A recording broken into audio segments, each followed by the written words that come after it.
Ego death and renunciation are the same thing.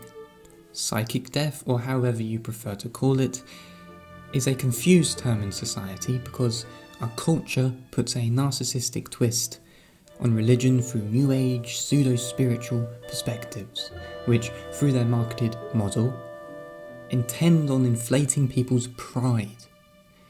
Now, anything that does that is completely fake, and is using your own narcissism as a business model for their own business success. So when you truly look at something like ego death, and you look into the relevant material associated to it, it is really a sacrifice based on a value which goes beyond your mortality. So your mortality, that which symbolises our transient existence, as the Zen Buddhists would say, is always heightened in importance through the ego, the I, the me, the relation we have with things through our subjective experience and existence. Through this, we come to find that the ego is based on selfishness, that we through our ego only perform actions for their intended outcome, not for the action itself, which produces the outcome. So it is through ego death that one realises that the action itself is more important than the outcome, even if commitment to the action leads to death of one's own mortality. Because mortality, our transient existence, is only important for the ego, the I, the me, that which is self-interested. The ego can only be self-interested. Thus, if we were to achieve ego death, which I think is only, realisable through the instant moment of action for whatever value you are holding, and the outcome of it, or, you achieve fortitude. The courage for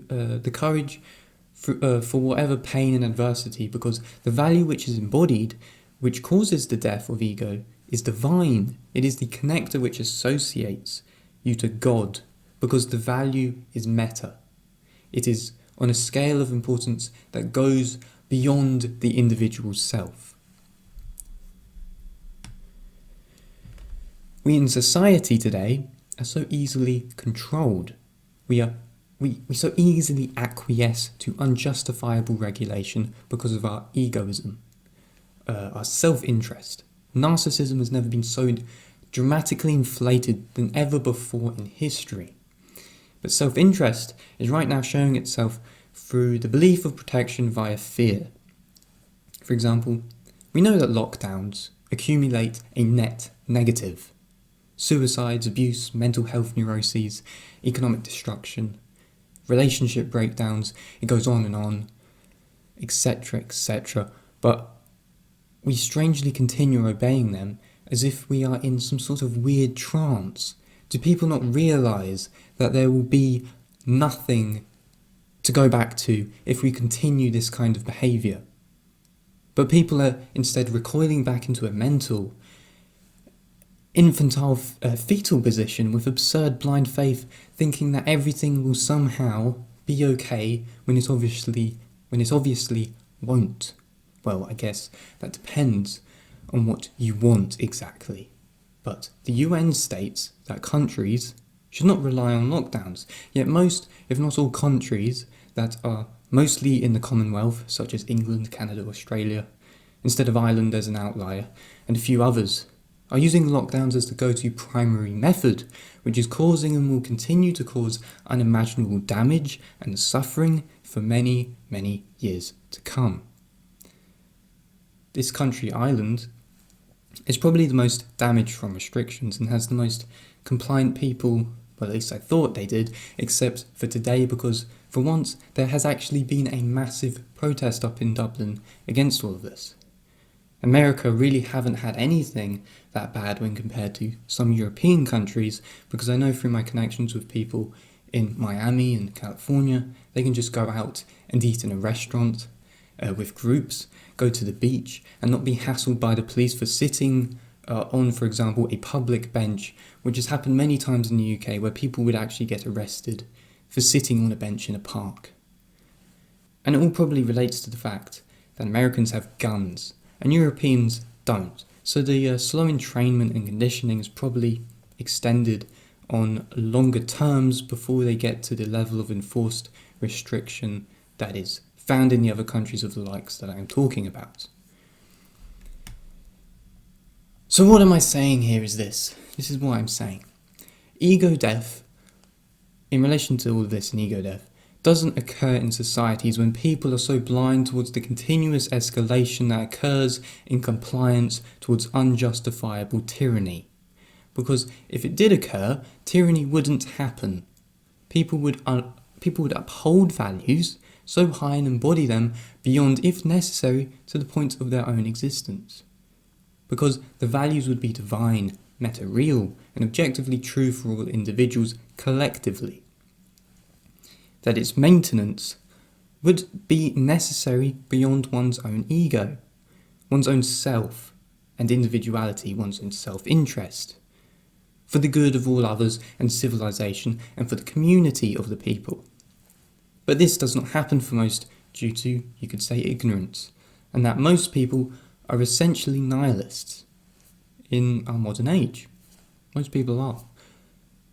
Most people don't really have any core values, because if they truly did, through my perspective of how seeing them, they would embody them. The values would be laws for the soul, you could say. Thus, it is so much easier to control people when they have no core embodied values, when they have no boundaries, because they then become extendable and expandable like clay. You can reshape them. You mould them to how you see fit through power and persuasion.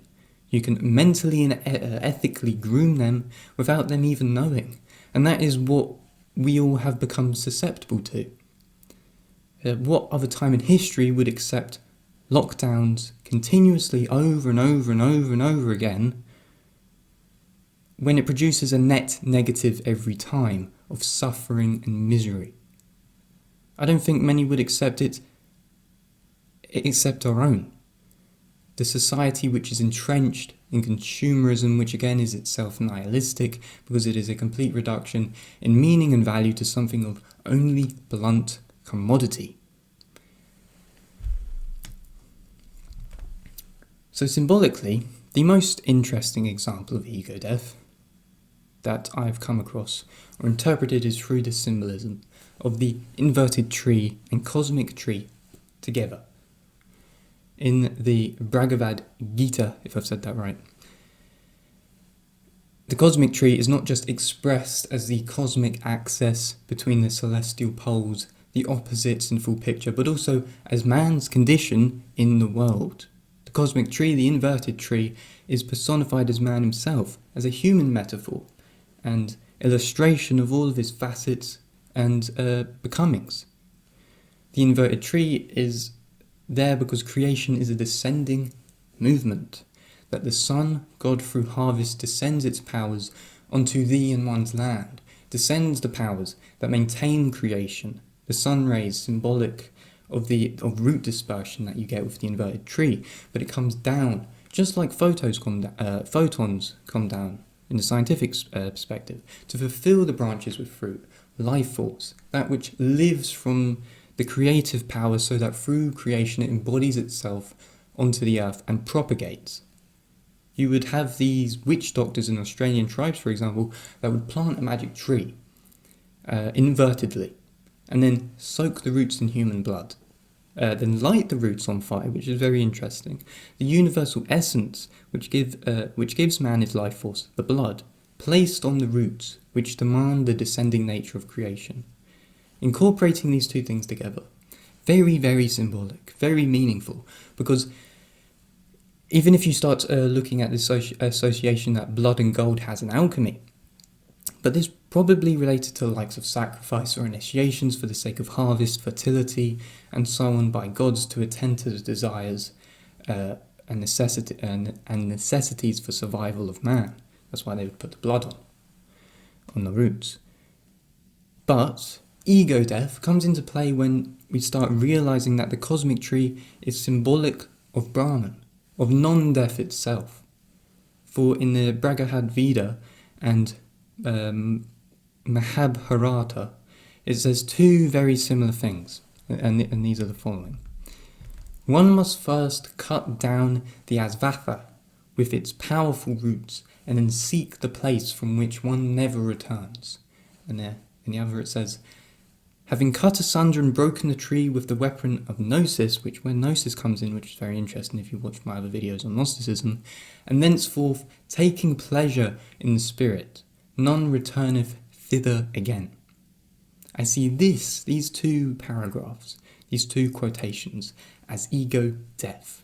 For you are cutting asvatha, the sacred fig, the sacred inverted tree within oneself. You are, through psychological renunciation, making the purpose the intent of action, and not making the purpose the intent of action, and not making it the outcome. Cutting the association you have with the outcome. Because the fruits which bear upon the tree are not of your interest or goal primarily. The interest is to be the root itself, finding pleasure in spirit because it is the spirit which is the root and attends to the root. The spirit is that which accompanies towards the action of the divine. Not interested in how it cultivates my ego, because the ego is self-centered, the act of self-interest. The root is that which precedes the process. To sell one's ego for the goodness that the action brings itself, that is ego death, in my view, which is to live by a set of values no matter what, because you know them to be good and true for all, and that you will die by them, even if it extends to that point, for the eternalization of those values. That is ego death. Nietzsche said, as the famous quote, "He who has a why can bear almost any how."